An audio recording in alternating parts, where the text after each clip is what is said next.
This video is sponsored by Raid Shadow Legends. You backfire your community, and I'm gonna give you 50 fair straight. You know who we got right here? Oh, that's Tony! Hey, Tony! I got some Popeye chicken. 50 fish straight. They don't understand. Oh, sorry, Granny. Only thing your black ass can do is eat Popeye's chicken, drink old English, and fart all day. 50 fish straight, like Baby Snap said, live from the five. You'd have had to have been living under a five-shaped rock to have never heard of C-Mac the Loke. But in case you hadn't, let me break it down for you. C-Mac the Loke is a Crip, but more specifically, a 5-5 Crip, a set of the famous blue bandana rocking California street gang, the Crips, with this set of course being based on 55th Street. And C-Mac himself is 55th Street to the core. And being a 5-5 Crip permeates into everything that C-Mac does and says. He's got a giant 5 tattooed onto his face, and in regular conversation he replaces most numbers with the number 5. C-Mac is basically what happens when a genie brings a San Andreas character to life. But in the past few months, C-Mac has accidentally become a social media star and an internet icon. Off the back of a series of explosive interviews, vlogs, and media appearances, the world discovered C-Mac's eccentric, one-of-a-kind personality and fell in love with him. If anything, C-Mac's meteoric rise to the very top of the YouTube algorithm is no surprise, in a time where fans and internet detectives are desperate to learn more about the realities of the streets, gangs, and the unique individuals that belong to them. So today, I'm going to keep it 55th Street and tell you the entire crazy and heartwarming come-up story of C-Mac the Loke. But first, a word for our sponsors. Listen, other mobile games, I'm gonna let you finish, but Raid Shadow Legends is one of the greatest mobile games of all time! Get started, just use my links below to download Raid for mobile or PC. Thanks Raid Shadow Legends 5 sponsoring this video. There's over 600 champions in the world of Teleria, with a unique history and factions, but from there it gets scarier. I'ma tear it up, cause there's a brand new and crazy boss, one of the scariest battles I've came across. The Hydra has 6 different heads, each a complete boss battle with unique effects. The Head of Suffering has Pain Link, a special new effect that'll make you think. It'll share some of the damage it takes with you, and that's gonna raise the stakes. If you hurt it too much, then it hurts you too, and if you fight too fast, that's the end of you. And then there's the Head of Blight, which likes poison, so watch out when you fight, cause it can create a poison cloud, making attacks harder, you gotta work around. Luckily, he's super weak to fire, so HP burn champions you must acquire. What I like about Raid is the weekly rewards from fighting clan bosses with my team, of course. I'ma swing my sword, I'ma swing my sword. And the fastest way to level up your champions is through farming the campaign. You grind XP and get loads of silver, that's the name of the game. And Raid is also giving away a super limited edition champion to every play. You're in the game. It's simple, the Navi Superstar and Esports Legend. And between now and January 28, 2022, you can get him as a limited edition champ for free. Just log in for 7 days, and he's yours to keep. And Raid's got a full schedule of festive activities, with special events and tournaments that you won't want to miss, my G. Even some new fusion events are on, where you can grab some incredible festive champions. So crack on. So hit that link in description or scan my QR code, and you'll get an epic champion Tayrel, 200k silver, 1 energy refill, 1 XP boost, and 1 ancient shard so that you can summon awesome champions as soon as you get in the game. All that treasure is waiting for you here. Just click the link in description. I'll see you in the game. Thanks, Raid. Peace. So look, we all know Crippin' ain't easy, but nearly as difficult as being a Crip is understanding the complicated structure that governs the underground street gang. In popular media, Crips are famous for wearing their blue bandanas and having an intense hatred for the Bloods, but you might not know the humble beginnings of which the Crips actually originated. After World War II, segregation still ran strong in America, and as a result, young African American men were barred from joining youth organizations like the Boy Scouts of America. And as a result of this institutional racism, young black teenagers would band together to form gangs with the original purpose of protecting themselves and their communities against outside threats, with the Crips being born in the late 60s and early 70s. To be honest, it does make you wonder just how different South Central Los Angeles would look today if young black teenagers in the 70s were welcomed into the Boy Scouts rather than being forced to create gangs to protect their communities. But that's a whole other topic. The fact is, Los Angeles is a very big place, and over the decades that followed the birth of these gangs in the city, many different gang sets would pop up in different neighborhoods. And when it comes to the Crips, a lot of their sets are are fairly easy to distinguish, as the names of the local sets would correspond to the numbered streets where their members would reside. The 5-5 Neighborhood Crips are a Crip set that were formerly known as the 5-5 Hustlers back in the 80s, with 55th Street itself located between Normandy Ave and Vermont Ave. And in reality, things on the streets of Los Angeles are much more complicated than just assuming that anybody wearing blue is indeed a Crip, because in LA there are lots of different alliances between different gang sets in different neighborhoods, with these collective alliances often being referred to as cards. The 55th Street Crips are part of a much larger alliance known as the Rolling 50s Neighborhood Crips. This also includes the 5-7 Neighborhood Crips on 57th Street and Normandy Ave, and the 5-8 Neighborhood Crips on 58th Street, along with a number of other Crip sets that identify as the Rolling O's, like the Rolling 40s, Rolling 60s, Rolling 80s, and Rolling 90s. They collectively fall together under the Neighborhood Crip card in alignment with a large number of other Crip sets based on different streets identifying as Neighborhood Crips. And despite their famous feud with the rival Red Rag Rockin' Bloods, one of the biggest enemies of the Neighborhood Crips today actually originated as a Crip set themselves. The 5-1 Trouble Gangster Crips are a set established around 51st Street and Halldale Ave between Western Ave and Vermont Ave. They actually started as a graffiti crew known as Nothing But Trouble, eventually joining the Gangster Crips card, which includes the 8-3 or 8-Tray Gangster Crips, and also aligning with the 5-2 Hoover Gangster Crips, originating around 52nd Street and Hoover Street between Vermont Avenue and Figueroa Avenue. The 5-1 Trouble and 5-2 Hoover Gangster Crips allied together under the banner of the 5-1 Deuce Crips. Now, before the Crips even existed back in the 60s, there was another street gang known as the Hoover Groovers, with them identifying themselves as neither blue or red but actually as orange. And over the years, the Hoover Groovers formed alliances with the West Side Crips, eventually dropping the Groover from their name, becoming the Hoover Crips. And at some point, an internal war broke out between the Neighborhood Crip sets and the Gangster Crip sets. And eventually, the Hoover Gangster Crips would establish their own identity, waging all-out war with formerly friendly neighboring Crip sets, eventually setting on the name the Hoover Criminals, who would find themselves locked into a deadly and long war with the Neighborhood Crips. And the war between the Hoover Criminals and the Neighborhood Crips has seen a great deal of bloodshed and heartbreak on both sides. But the ferocity of the war between these two feuding gangs is made even more crazy by the fact that these groups share such close borders with their mortal enemies. In fact, in an interview filmed on his own block, C-Mac would explain that you quite literally only have to walk 2 blocks from where he was standing on 55th Street to be in the dangerous rival Hoover territory. This is 55th Street right here, but let's say you go 2 blocks down there. You in the orange rags over there. Just 2 streets down. So we surrounded by everything. It's different. In fact, C-Mac actually says that he believes that the Rolling Crips are the most hated gang in Los Angeles. I say the whole Rollins.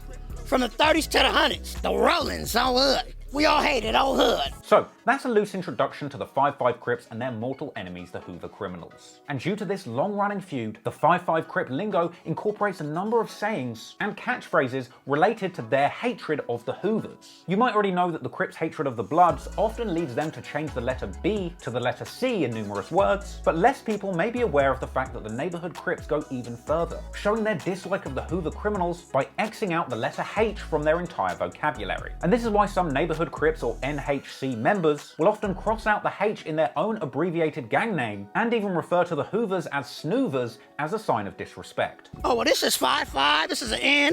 The H is whacked out. Oh, everybody in the world knows what that means. What's them niggas that wear them orange rags? I forgot what we call them.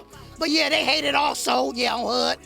But yeah, I don't know nothing about them. I don't like them on Hood. And despite having had some run-ins with Brim Blood sets in the past, it seems at least for the 55th Street Crips that they're much more concerned about the Hoovers. In fact, C-Mac himself even says that he believes that Bloods and Crips can coexist together, all in the name of making that green. Crips and Bloods, they can make money together.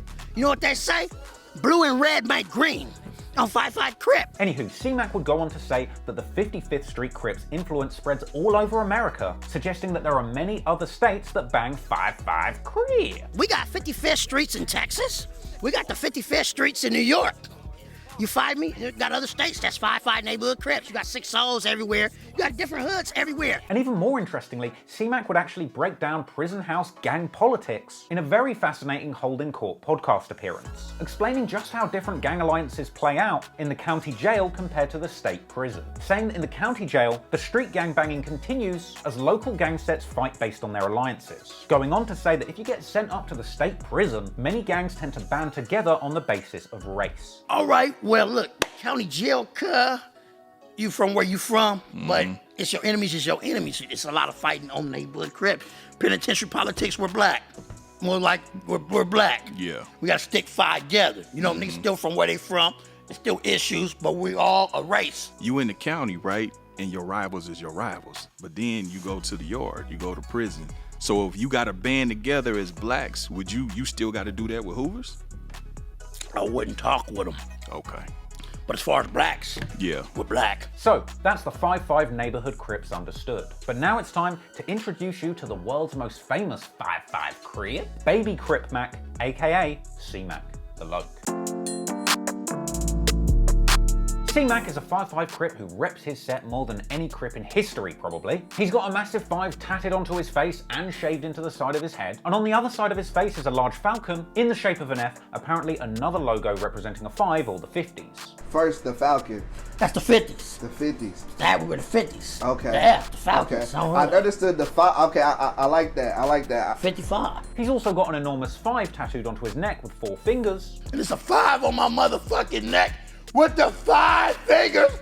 5-5 Crip! However, his most menacing tattoo isn't the teardrop, it's the massive one reading Hoover Killer slap bang in the middle of his forehead. A tattoo which C-Mac has described numerous times as self-explanatory. Hoover Killer. That's self-explanatory. Yeah. Oh, C-Mac actually said that he has hated the Hoovers for obvious reasons long before getting the tattoo, but later explaining that it was actually the murder of one of his close friends from the 40s, which spurred him to hate the Hoovers so much that he decided to get Hoover Killer tatted right in the middle of his melon. I got personal reasons, but I'm from a hood that we always hated them.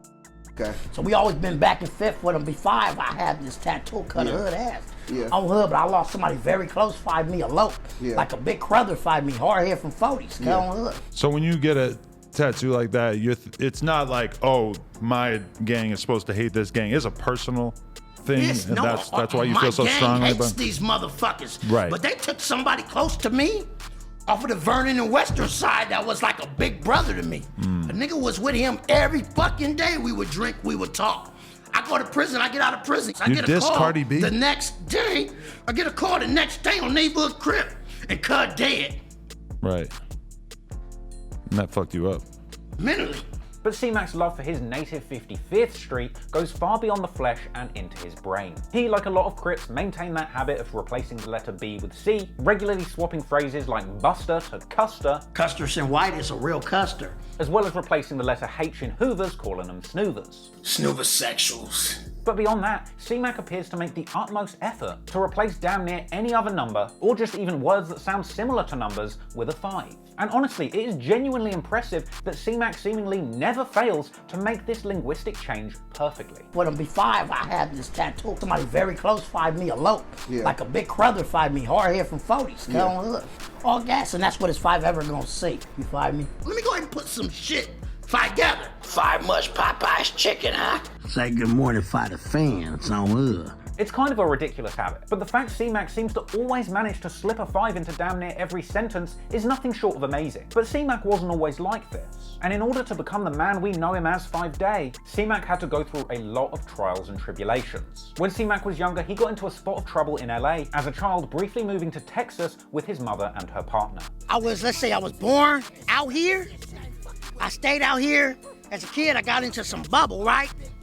And then after that, look, my mama, she met a white man in Texas. Shout out my mama. We moved to Texas. However, his mother would eventually get a new boyfriend who encouraged C-Mac to gain meaningful employment in the Job Corps, but in the end, C-Mac wasn't really feeling this and ultimately decided to go back to Los Angeles and spend some time staying with his auntie. My mom and her boyfriend's shit didn't work out. Right. I went to school out there. I didn't graduate. I didn't do no productive shit. At the time, he's sick of the shit. He's like, well, go to Job Corps or do this. I'm like, fuck this shit. I call auntie and them in LA. Call them. I go out there. I go back to LA. I pack all my shit like I said. Back in Los Angeles, C-Mac would actually move around quite a lot, initially spending time in Nipsey Hussle's old hood of Slauson. I was on 59th and 8th Avenue by Crenshaw and Slauson by Nips Hood. I was in the Dorset Village with them niggas over there. C-Mac would also be spending time on 45th and 58th Street with his family. I was staying over there on 58th and Western in my apartments by the big lots. Then I stayed with my auntie on 45th and Western. Yeah. So, you know, all in that same type of area. Yeah. On hood. And in his all-urban Central interview, he explained that he used to live in the 60s before eventually moving to 55th Street. I used to live in the 60s in the Dorset Village. I used to be over there with the 6-0s. Everybody over there know me. In fact, while he was a teenager, before getting sucked into the gang life, C-Mac even spent a period of time with a legitimate job, working as a mechanic's assistant for a brief stint. This wouldn't last long, however, because even as a teenager, C-Mac's malt liquor addiction would unfortunately get the best of him. I was over there on Slauson and 6th Ave. I was working with a man named Mark. We were doing mechanic work. Right. I just started, I don't know, just not going to work anymore. Started drinking Old English every day and just fucking up shit. So eventually, C-Mac moved to 55th Street around age 19 and got put on. By which I mean officially becoming a 55th Street Crip after receiving a beatdown in an alley. I came over here to the alley right there, got put on, and nigga was 19, on hood. So putting on means being jumped into a gang, the practice of getting a beat down from other members to show your toughness. With C-Mac going on to explain in an Innovators interview that it was around 10 homies from 55th Street that put him on, the likes of Baby Snaps, Chicken Wing, Junie, Loco C, and others. We went in the alley, Baby Snaps, had it ordered up, and I got put on. Yeah. On hood, it's about 10 homies that put me on hood. I mean, shit, 'cause I was hanging out with a nigga named Chicken Wing and Junie. Yeah. You fired me, and I knew a nigga named Loco C, an older nigga from 5'5". You fired me? In fact, C-Mac would later go on to show many people the very alleyway where he got jumped into the 5'5" Crips after becoming a viral star. 55th Street, right here. Home of the Rolling 50 neighborhood Crips on hood. This is the block right here. This is where I got put on that years back in the alley, right here. And you would get put on back here. You heard of a put on? That's how you get put on. Baby Snaps got me put on here years back. But setting aside the fun, let me make it clear that gangbanging is nothing to be glamorized. And despite the community support that was found from joining a local gang, the reality is that joining gangs can bring a lot of negativity into your life and into your character. Ultimately, if you find yourself in a difficult area, plagued with a lot of problems, you'll often become the product of your environment, unfortunately being swayed to bring more negativity into the world. And even C-Mac himself said that when he joined the gang, he told his OG that he was there for pure destruction. Baby Snaps asked me, he said, well, what do you want to do? Why do you want to gangbang? I said, I want to kill, destruct, and destroy. He said, I like that. And ever since then, it's been about programming and gangbanging. But fortunately, despite the negativity and destruction going on where C-Mac came from, as his life went on, he would find opportunities away from gangbanging and taking the chance to bring about positivity in his community as a result of some very unexpected good fortune. So, from the age of 19, C-Mac would spend years bringing destruction to the streets of LA, going all gas, no brakes. But my whole reason was gangbanging was kill, destruct, and destroy. What do you mean by that? Well, that's, oh, goddamn. I mean, it's common sense. Right. Our hood, it just means full gas. Gas. Gangbang the hardest you could go. That's it. Now, a lot of the dirt that C-Mac did in the streets remains where it belongs, in the streets, not on the internet. However, some years later, after years of being hardened by the mean streets of 55th Street, C-Mac would accidentally become a viral star, very much not on purpose. Initially, he was writing music in between and during jail stints, after going inside for an undisclosed charge around 2017. Apparently using a lot of this time that he spent inside, writing songs and hooks from his bunk in Wayside Jail, now known as the Pitchers Detention Center. 2014 at Wayside, I wrote Nickel Bar. Me and T-Fly's song. I wrote the hook for that motherfucker. In fact, while C-Mac was in jail, he claimed he was writing a whole bunch of music, to the point where apparently even his enemies were impressed. So when you finally get your pen and your pad and you got a little chance, say, hey, look, let me go ahead and put some shit together.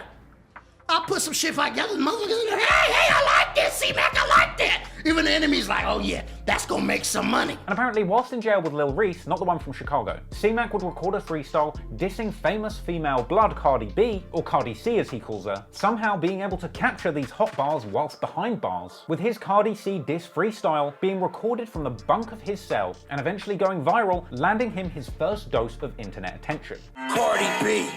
You don't be in them streets. I'll bring you down to West or turn you to Cardi C. C-Mac would get out in 2018 after spending around 10 months locked up, and after he got out, apparently he would lose one of his closest friends in the ongoing war between the neighborhood Crips and the Hoover criminals, with this war directly inspiring him to get that iconic Hoover killer head tattoo. Ironically, after getting a forehead tattoo focused solely on death and destruction, C-Mac would then end up going viral for much more wholesome reasons, because he would begin to post to social media clips of his Crip Crip cat Mackie, or Shantae, with C-Mac and his feline friend apparently sharing a love of Popeye's chicken that the internet just couldn't get enough of. Hey, Shantae, you want some Popeye's chicken? I got some Popeye's chicken. I know you want some Popeye's chicken. Five much Popeye's chicken, huh? Get your motherfucking ass up off that floor. Shantae, get up off the floor, kid. Get off the floor. Why you laying like that? Get off the floor. A lot of Popeye's chicken? You love Popeye's chicken, don't you? One of my fans wanted me to shout out Tiny Spider, which is her cat. It's a great cat. Shantae, say hi to Tiny Spider. And, on Fight Crip, Shantae act right. Fuck all enemies and they dead homies. Fight Crip, act right. All right, you turn it off. Popeyes is fire, to be fair. Anyway, the earliest upload on C-Mac's YouTube channel is the August 2018 track Blue Rag. I beat the pussy up, blue rag on my face. I got your bitch screaming my name. Little did he know that soon the whole world would be screaming his name. And from here, he would continue to use his own YouTube channel to drop freestyles and communicate directly with his newfound fans. C-Mac, Bubble Up ENT, Western Night Lights, Yellow Tape Productions. It gets tragic on the block, better keep that blower cocked. Shit don't stop, niggas get popped. And beyond just music, he would also use his channel to showcase his intense prison-style workouts that would later be known as Program Time 5. However, one of C-Mac's biggest annoyances in life were women, or as he calls them, sitches. Now, I'm not quite sure if that's bitches with B changed to C, or just a shortening of situation. Hell, maybe it's both. Anywho, a post on his YouTube channel in October 2020, pondering why women always leave him even though he's a good man, would end up going viral. I could never understand, kid. Why every sitch I would just leave me? I'm a good man. I'm a good man. They say I'm crazy. I'm not crazy. I'm a good man. Fight Crip. They just don't understand. 55th Street. They don't understand. Oh, sorry, Granny. I apologize, Granny. They just don't understand. Now, not everybody took C-Mac seriously at this point. In fact, some people were even misreading his head tattoo as Kool-Aid Killer. But as time went on, more and more people would begin to take C-Mac seriously on social media, and at a certain point, his enormous personality couldn't see ignored anymore. As C-Mac continues to post on YouTube and Instagram, his online profile grows. On the 18th of November 2020, a Facebook post circulates with the title 55 Crip, with Hoover Killer tattooed onto his forehead exposed. This was a clip of C-Mac talking about how he will never take his Hoover Killer tattoo off of his forehead, no matter what these sitches think. Do this once you do that, cuz you're never gonna get a good sitch. You're never gonna live a comfortable life. No sitch gonna wanna see around you. I check this shit out, cuz, like this on hood. On Fight Crip, I'm never taking it off, cuz. I'm gonna go to the county, do my issue like a Allsways does. 55th Street on hood. Cuz, them niggas gonna have to cut this shit out of my head, cuz. I'm a neighborhood Crip, or go to prison, cuz. They're gonna have to burn it off. It ain't coming off. I'm never taking it off, cuz. On hood. It's Hoover Killer Destruction on hood. It's Tiny Crip Mac. But naturally, with the rise of C-Mac and his notorious hatred of the Hoovers, his ops would eventually speak out against him, with a bunch of 8'3" Hoovers eventually taking to social media to diss C-Mac and say that they were 5K or 5 killers. Alright, I'm sick of this weird ass Tiny Crab Mac, weird ass Fry K ass nigga on Hoover. Talking all this fry shit, bitch. We been Fry K on Hoover till this day, on A-Tray. So you better stop playing with your life. However, the haters and the ops replies would only be gasoline onto the fire, bringing yet more attention to the crazy antics of C-Mac. And naturally, this only fed the cycle, with other Hoovers like Jap5 jumping online and commenting too, dissing C-Mac and casting doubt on his street credentials. You fight me with the 5X t-shirt and the size 55 Crocasax, cuz. You fifth me, I'm not fiffing around. So stupid animated ass, nigga. Yo, dumb ass. What, nigga? They say you didn't have that in the county, boy. You didn't have them head tats. You didn't have them extras in the county, boy. I ran your resume. They said your shit is not official, Hoover. Cartoon character ass, nigga. You 5 me? Like, how you had that much extra? You 5 me? Everything. You can't say nothing without a 5th or a 5 with your weird ass. Then you run around dissing everybody. That's not gangster, bro. On Hoover. If you was really trying to portray yourself to be like This gangster, you would have been in jail for life already. Dusty, you be free balling. You don't be wearing drawers. Weird ass nigga. Anybody, any real street nigga know, bro. That's cat, bro. All that face tats, bro. That's bluff. I was in a county with niggas with all type of crazy shit on their face.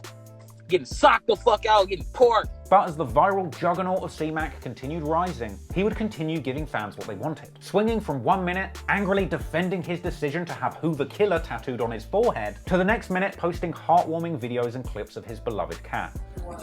Mackie, Shantae, the coronavirus is getting bad. Enjoy that cat food you got right now, motherfucker. Because until they start sending us stimulus checks, I'm feeding your ass noodles, cuz. You gonna eat some spreads. 5-5 Crip. Good morning, world. Shantae wanted to say hi to everybody. Say good morning. Say good morning, Shantae. And as C-Mac continues to post, his fame continues to rise. He'd soon be telling stories of encounters with fans on the street. Ran in five a fan today, cuh. Ran in five a fan on Hood. A pretty white girl on Hood, neighborhood Crip.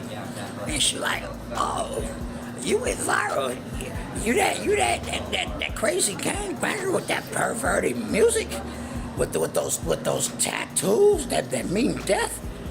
I said, what is you talking about? She's like, well, I would like to get to know you.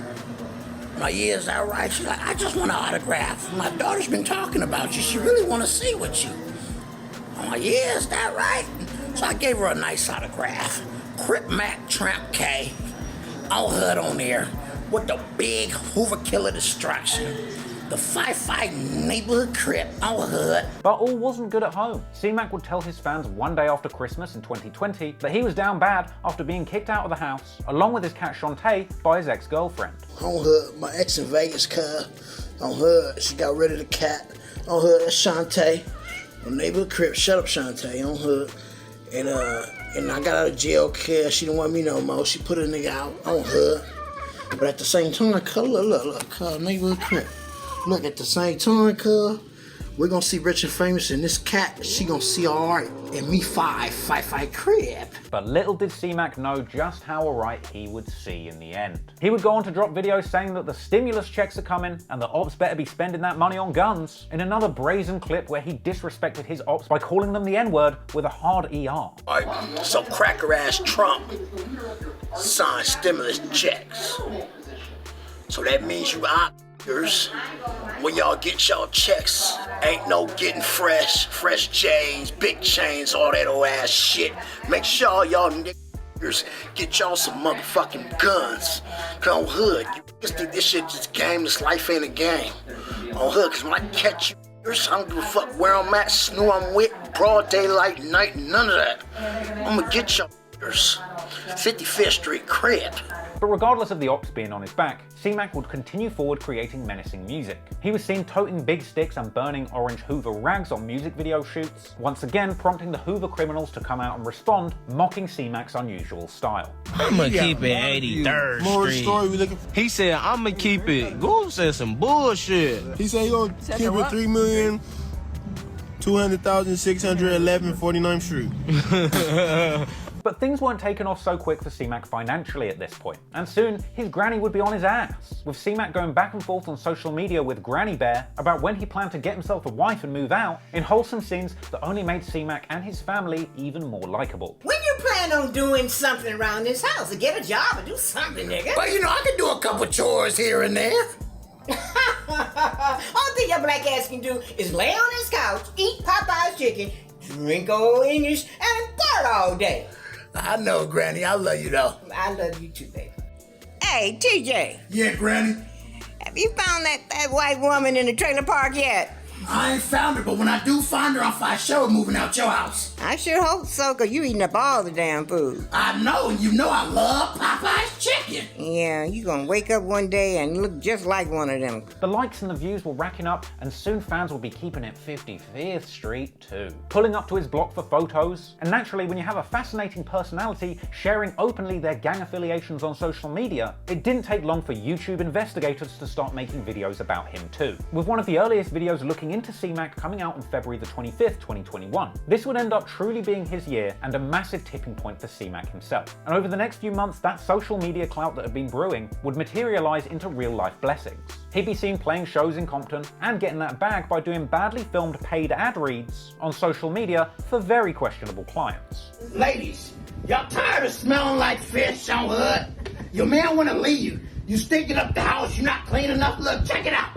Go ahead and get yourself clean. Look, cleanliness is next to godliness on Hood. Go to Nate, get your kitty cat and your body clean. Now that's nifty on 50s.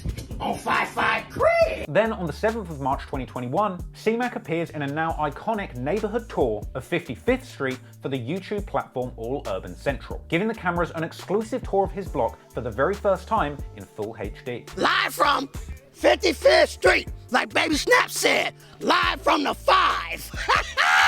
5-5 Crip! And following this legendary appearance, C-Mac would be going viral once again, but this time on his own platform, when on March the 13th, 2021, he would show off his vulnerable side, speaking openly to the camera about his own struggles with mental illness in a video uploaded to his YouTube channel that ran for exactly, you guessed it, 5 minutes and 55 seconds. And I think a lot of people were caught off guard at just how open and vulnerable C-Mac was able to be, considering his position in life as a big, tough Hoover killing gangbanger. I suffer on Hood mental illness, which is diagnosed schizophrenia. On Hood, I'm gonna keep it nifty with you. Schizophrenia consists of hearing voices, paranoia, and a bipolar, an anger problem. Pretty much like explode like a hothead or something like that, the temper. I was diagnosed around a teenager with it. My mental health doctors let me know, hey, this is what's going on. Mental health is a serious mental illness. It's a serious illness in America right now. I've met a few other people that are mental ill. When you're mental, you gotta have your family around you. You gotta have people there to make sure you're straight. It takes time and patience to deal with somebody that's mentally ill. Yeah, losing loved ones and homies in the past is traumatizing. It makes you want to snap. It makes you want to do destruction. I'm going to get through it. You know, I'm going to keep my body healthy, drink the water I need to drink.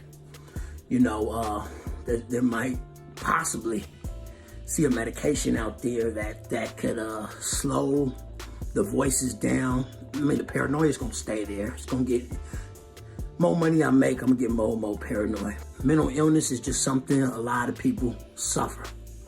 You find me? But aside from openly discussing his personal issues on YouTube, C-Mac would also continue expressing himself in music. On the 17th of March 2021, he dropped the music video for one of his first breakout tracks, Op Goblin, a surprisingly good gutter West Coast gang-banging anthem of a track. But this release would be a double whammy for C-Mac, as the biggest moment of his career would occur the very same day as that song was released, because at some point along the way, C-Mac is discovered by the undisputed king of LA rap clout and master of blunted conversations with famous rappers, Adam22 of No Jumper, bringing C-Mac on his first extended podcast interview, which was fun, hilarious, and genuinely heartwarming at times. Today, we got C-Mac the Loke. You might not know about C-Mac the Loke, but C-Mac the Loke on 55th Street. It's Tiny Crip Mac. 5-5 Crip. Legendary, dude. So funny. His Instagram is one of the best things ever.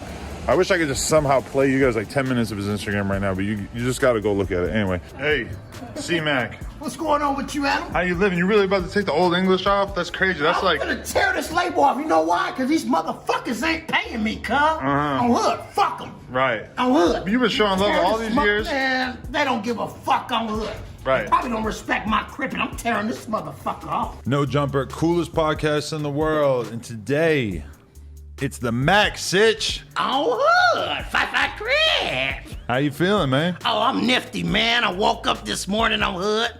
I'm blessed, I'm free. I'm getting money on Hoodsters. I'm not in jail. It's a nifty day on 55th Street. C-Mac the Loke in the building. And in that illuminating interview, which today sits at well over 1.2 million views, C-Mac touched on a number of interesting and entertaining topics, revealing his age of 28, having had his birthday just a month before the interview. Nigga 28, just turned 28 February 20th. We did the Op Goblin video. He said that he first discovered gangbanging at the young age of 12, only when he noticed that the older people in his family were dying. You were always knowing about the gangbanging shit, or what? I've known about it since at least 12. stuff. Okay. People I've had in my family, people I've known that died behind it. And C-Mac would explain how life has changed since becoming a viral star, saying that his paranoia gets the better of him, with him often assuming that fans on social media are really ops just trying to set him up. What has it been like seeing that on 55th Street go so viral and all your catchphrases, really? I love it. Sometimes people hit me up and I think it's a setup. So I blocked the account. They're like, oh, C-Mac, you just blocked your biggest fan. I'm like, oh shit, I didn't know. And C-Mac also explained that since becoming a viral sensation, he's trying to give back to his community in spite of his tough gangster image. I'm also giving back to the community. You gotta give back and let the people know, hey, look, I'm a good man. I'm a good man on hood. I'm a gangbanger, yeah. I hate enemies. No names, nothing like that, but I hate enemies.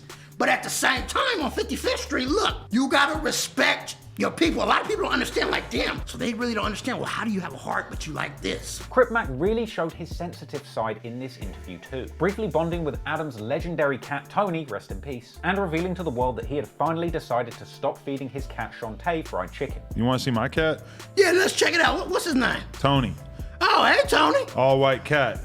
All white. Oh, Tony's cool. Look at Tony. Can I show the camera? You just look at it. We'll all right, we're gonna blow Tony up. He's a nice white cat.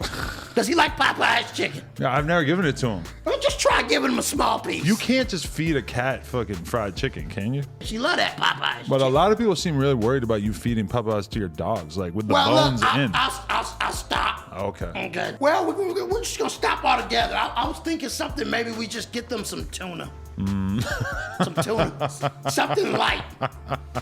You fight me? Now, this No Jumper interview absolutely blew up, and the already buzzing C-Mac was given that supercharged No Jumper clout boost. However, even with this major career W under his belt, unfortunately, C-Mac's hot streak on social media would soon be coming to an end, when he was seen in a video being arrested on an LA street and subsequently being sent back to jail. That's what's his name, bitch. He just went viral. Hold on. All right, stop. Give him some steps forward. 2 steps forward. Stop. Come down to your knees. Come down to your stomach. Both arms out. Spread your feet. Look to your left. Don't move. Any other occupants from the vehicle, come on out. There's nobody else in my car. What the fuck is this one? Oh, it's fine, guys. All right.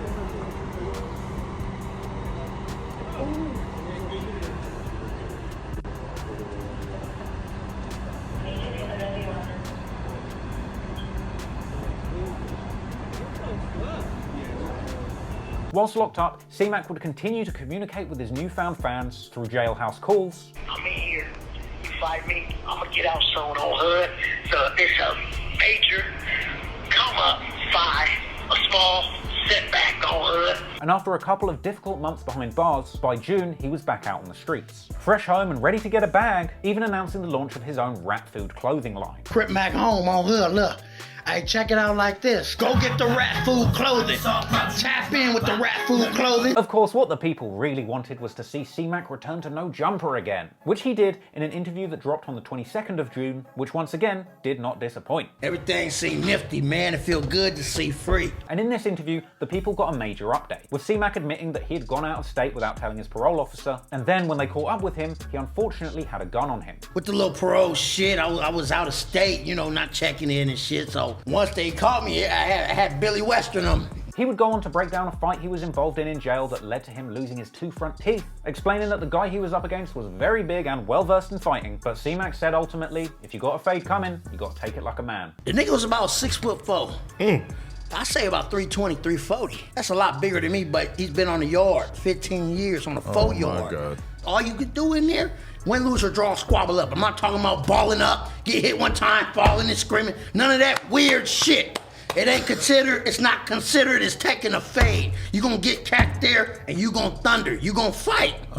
That's just how it is. C-Mac would later elaborate further on that fight in a clip uploaded to his socials, explaining that he was asked by a Brim Blood where he was from, with his answer immediately leading to a fight. He see me, he like, oh yeah, where you from? That's just how it is in the county. Niggas see your tattoo, they just gonna ask where you from to see if you gonna say it or not. On Hustlers, I tell cuh, on hood, just like this. I'm baby Crip Mac. I'm Hoover Killer Destruction from 55 Crip. Told me, say on West Side Brims, we gonna get down. So how CCB go, everybody get up out your sway on Hustlers, and y'all get down. We get down on Hustlers. I go a good round with him on Hustlers. Cud drop me, I keep it 55th straight.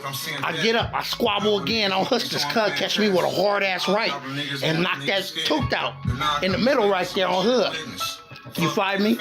We got down and that was it. That's just how the county jail is. C-Mac would also explain the origins of his name to Adam 22, saying that there was an older Crip in his hood called Big C-Mac, with this C-Mac getting the nickname Baby C-Mac, and over time, due to his enormous and unique personality, the name C-Mac was given the backronym meaning of Crazy Mad Ass Crip. On Hustlers, but my name is Baby C-Mac. I'm Baby Crip Mac.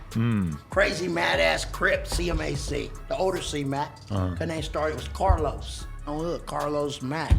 Then as the years went on, cuz, then Lil C-Mac, Crip Mac, and then Lil C-Mac, cuz, crazy, so cuz say Crazy Mad Ass Crip. Now, during this interview, No Jumper co-host and fellow charismatic Crip AD pointed out something really important about C-Mac, saying that while a lot of people think he's this strange, crazy, eccentric, one-of-a-kind dude, as somebody that grew up around a whole bunch of serious Crips, AD said that the way C-Mac spoke reminded him of many other people in his life, who came from the same situation as C-Mac, but weren't as fortunate to get the opportunities and exposure that he was getting at this point. I was like, I understand, cuz, because I know a lot of niggas like you, bro.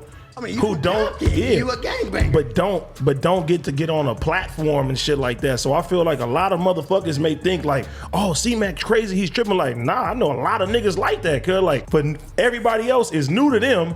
You feel me? But I'm like, damn, this cuz remind me of one of the homies at home and shit like that. I love the shit. Now, this is a really important observation to me, because like AD says, a lot of people might look at C-Mac and see this strange, crazy, eccentric person, but really, he represents an entire subculture that goes far deeper than most people would ever understand. And by C-Mac speaking so openly on this platform, many people are discovering this culture for the first time. And in my opinion, Adam and AD giving C-Mac the No Jumper platform to speak freely is essentially giving a voice to an entire group of people who might have otherwise been completely disregarded by society and labeled as trouble, crazy, a bunch of gang-banging criminals. And while some of the stories and catchphrases that C-Mac shares sound crazy, stupid, or entertaining, what he's really doing is giving people outside of that gang-banging culture a glimpse into his struggle and his difficult life coming up around gangs, what that turned him into, and the reality of what he's been through, the good, the bad, and the ugly. He's a product of his environment, and by allowing him onto the platform to speak honestly without judgment, this is for the first time allowing people outside of that culture to understand, appreciate, and sympathize with the struggle that C-Mac and people like him have been through, rather than just writing him off as this insane criminal gangbanger, not worthy of sympathy. C-Mac's the product of his environment,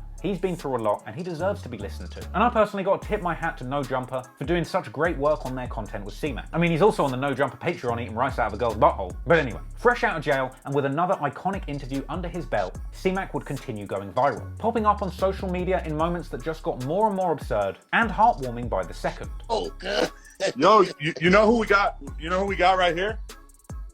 Oh, that's Tony! Hey, Tony! I got some Popeyes chicken.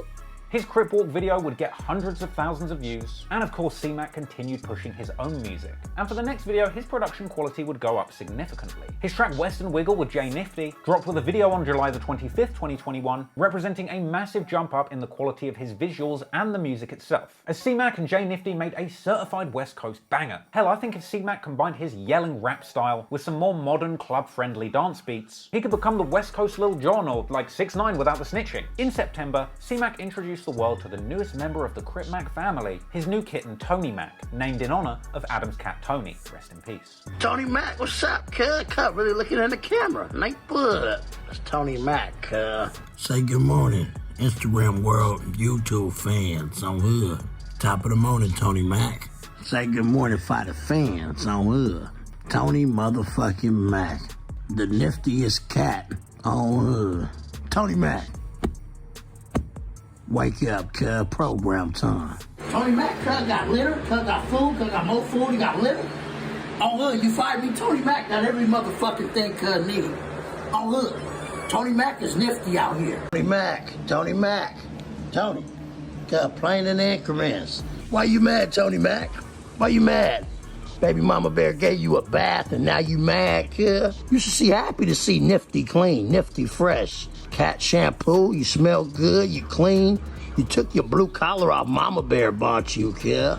Everything's gonna see alright. In October, C-Mac even got on his Nipsey Hussle entrepreneur flex too. You might remember back in the day when Nipsey made a limited edition mixtape that you could only buy physically for a grand cost of $100 a piece. Well, C-Mac would go ahead and drop his mixtape Blue Rags and Moneybags, but that didn't end up on streaming services either. No, if you want to hear C-Mac's tape, you're gonna have to buy a physical copy for $55. Radio, motherfucking radio fans. The Crip Mac Blue Rags and Money Bag mixtapes are here and ready for P.O. Box delivery on Hood. Get you a motherfucking Walmart CD player and play my motherfucking shit. I put a lot of hard work in this motherfucker. Shout out Shell Shock and Day One getting this motherfucker together on Hood. Y'all tap in and get these motherfuckers. $55 a motherfucking CD. And a lot of the increments, I repeat, increments is going far. The Skid Row area helping them with clothes and also shoes. Y'all tap in and get the Blue Rags and Money Bag mixtape on Hood. Something nifty on 50s. Y'all tap in and get these motherfuckers, cuz, while they still hot.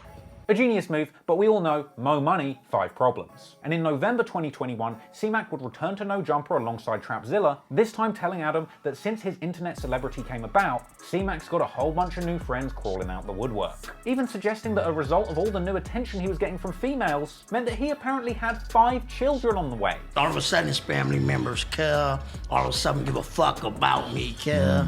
And then everybody ended up pregnant all of a sudden, care. You got a girl pregnant? Okay, I think it's more than that, kid. Down there far. Also, in this interview, he introduced the world to a new anti-suicide catchphrase that would later become iconic, telling fans they should never commit suicide and everything's gonna see alright. Them people down there count 5 like they suicidal. And guess what? Crip Mac says never commit suicide. Never commit suicide. Do your program time 5 and everything gonna see alright. Anyway, after achieving viral fame on No Jumper, it was then time for C-Mac to go fully mainstream. In November 2021, appearing on the legendary YouTube channel Channel 5 with Andrew Callahan, formerly of All Gas No Breaks, with Andrew literally pulling up to 55th Street for a live link-up with C-Mac himself. My goddamn, he came to 55th Street to do an interview. God, great man on Hood. But I'll fuck your wife, Custer. This was another iconic C-Mac appearance, which sits today close to 3 million views less than a month after its release. And I'll assume that C-Mac turned down interviews with Channel 4 and Channel 6, but we knew he fit right in at Channel 5. And hell, the Channel 5 YouTube crew seemed to fit in perfectly on 55th Street too, with the video opening with C-Mac taking Andrew's cameraman into the alleyway to get a 55th Street fade, just like Baby Snaps had done to him nearly a decade ago. Okay, well, I can take you in the alley. One of y'all want to catch a friendly fade with Crip Mac? Nick wants to get put on. Come on, cuz, come in the alley. Swing. Swing, Nick. Oh, 55th Street fade. Cuz got more heart than all these other Custer ass motherfucking video people out here. Honestly, this piece on Channel 5 was absolutely incredible. And while it started out slightly mocking of C-Mac, treating him as a comic spectacle as Andrew holds back laughs while interviewing him, as the video would go on, just like the No Jumper video had done before it, this piece would explore and showcase C-Mac's sensitive side in an empathetic and humanizing way, portraying the nuance and sensitivity of C-Mac as a human, with the crew following C-Mac to Skid Row where he would give back 5 his community, showing how truly serious he is about sharing his newfound blessings with others who are less fortunate. Ma'am, would you like some pizza? Never commit suicide. Everything gonna see alright. Nobody is better than anybody out here. We are all equal. How often do you do this? I do it every Sunday. And the video itself ended with a hilarious scene where Andrew took C-Mac to a Slipknot concert for a Crip Out of Water scene that was frankly so good and hilarious it could have been stretched out into a few hours into a feature film that would have given Borat a run for its money. Slipknot is 9 guys that really just don't give a shit. Just like me. I got Hoover Killer tatted on my motherfucking head. I'm a 5'5" Crip. I'm 5 minutes and I don't give a fuck what nobody thinks. Yeah.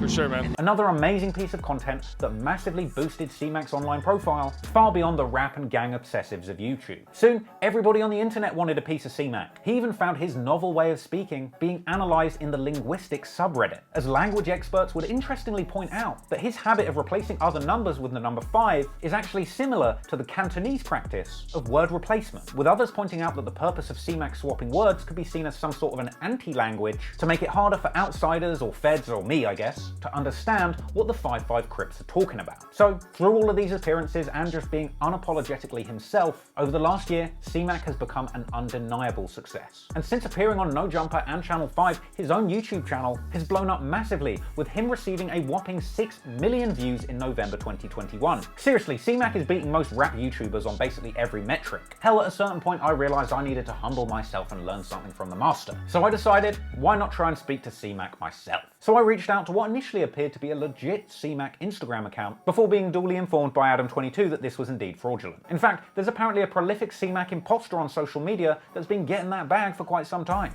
And the guy who's currently pretending to be you basically reached out to me at one point and like threatened to kill me. Because he's scamming, pretending to be you. So anyone out there, Scammed a lot of people. don't talk to the fake Crip Mac. In the end, however, the homie Don Hefe on Instagram put me in touch with the legendary Crip Mac himself after having recently interviewed him on his own channel. Go check that out. So I reached out to C-Mac and he agreed to do the interview if I was Cash App ready. A Zoom call for $200, which I duly rounded up to $255 to ensure that I was keeping it 55th Street at all times. C-Mac. Look at this motherfucker here. My guy, how are you, my man? It says Tuba Killer because I'm a YouTuber, my bro. Oh, yeah, we're gonna have a great interview.